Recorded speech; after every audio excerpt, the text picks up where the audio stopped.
প্রথা ভেঙে বিজয়ী দলের হাতে বিশ্বকাপ ট্রফি তুলে দিলেন আইসিসি চেয়ারম্যান। আর এর প্রতিবাদ করেছেন সভাপতি আহম মুস্তফা কামাল। এই ঘটনাকে তিনি সংস্থার গঠনতন্ত্র বিরোধী বলেও দাবি করেছেন। বলেন, সত্য কথা বলার খেসারত দিতে হচ্ছে তাকে। দেশে ফিরে নিজের পরবর্তী করণীয় চূড়ান্ত করবেন মুস্তফা কামাল। দর্শক, এই মুহূর্তে আমাদের সাথে রয়েছেন আইসিসির সভাপতি আহম মুস্তফা কামাল। বিভিন্ন বিষয় নিয়ে আসলে উদ্বেগ উৎকণ্ঠার সৃষ্টি হয়েছে, সেই বিষয়গুলো সম্পর্কে তার কাছে জানতে চাইব। জনাব মুস্তফা কামাল, আজকে আসলে আমরা যে বিষয়টি দেখেছি যে আইসিসির যে সংবিধান বা গঠনতন্ত্র রয়েছে, আমরা যতটুকু জানি সেই অনুযায়ী আসলে বিশ্বকাপের শ্রেষ্ঠত্বের স্মারক কিন্তু তুলে দেওয়ার কথা আসলে আইসিসি প্রেসিডেন্টের, কিন্তু সেই জায়গাটাতে আসলে আমরা লক্ষ্য করেছি যে আপনাকে বঞ্চিত করা হয়েছে। বিষয়টি যদি একটু ব্যাখ্যা করতেন। আসলে আমি প্রথমে বলবো যে আমি সম্পূর্ণ বিষয়টি নিয়ে আরো ভাবতে হবে, কারণ আমার লিগ্যাল ডিপার্টমেন্ট আছে, আমার লিগ্যাল ওপিনিয়ন নিতে হবে, এবং লিগ্যাল ওপিনিয়ন নিয়েই আমি ঢাকায় যখন ফিরবো তখন কথা বলবো।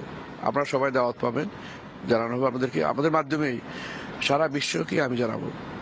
I want to let the whole world know who are the people behind this scene, কারা ক্রিকেটকে ধ্বংস করছে এবং সংবিধান মানে না, সংবিধান পরিপন্থী কাজ করে, এটা জানানো দরকার।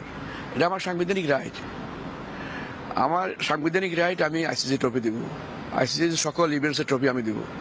সংবিধানের 3.3 বি ধারায় এটা আছে, তো সেটা আমাকে আজকে করতে দেয় নাই। কেন দেয় নাই? দেশের মানুষ জানে, কারণ আমি তাদের পক্ষে কথা বলেছিলাম। আমি কথা বলেছি দেশের মানুষের জন্য, কথা বলেছি আমি ক্রিকেটের জন্য, কথা বলেছি আমি আইসিসির জন্য। আমি কোনো দেশের বিরুদ্ধে কথা বলি নাই, আমি কারোর বিরুদ্ধে কথা বলি নাই, কিন্তু আমি ক্রিকেটের স্বার্থে একজন ক্রিকেট লাভার হিসেবে আমি কিন্তু কথা বলেছিলাম, এবং সেই কারণেই আজকে আমি ট্রফি দিতে পারি নাই। সুতরাং এতে করে আপনাদের মাধ্যমে আমার এই বলার আছে, দেশের মানুষজন আমাকে না বলবো যে আমি সারাটা জীবন ক্রিকেটের জন্য দিয়েছি। আমি জানি ক্রিকেট অনেক গুরুত্বপূর্ণ আমার দেশের জন্য। আমি সেদিন বলেছিলাম আম্পায়ারিং পুয়ার হয়েছে, এটা আইসিসি স্বীকার করছে আম্পায়ারিং পুয়ার হয়েছে। আইসিসি যে প্রেসিডেন্ট তারা স্বীকার করেছে। আমি গতকালও প্রেসিডেন্ট ছিলাম, আজও প্রেসিডেন্ট আছি, এবং আগামীকালও প্রেসিডেন্ট থাকবো।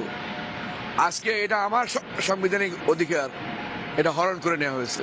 আইসিসি চেয়ারম্যান কথা বলতে পারে, প্রেসিডেন্ট পারবে না কেন? আইসিসি প্রেসিডেন্ট কেন কথা বলতে পারবে না? ICC president has all the right to speak the truth, to speak for cricket, and to stand for cricket, and I did it.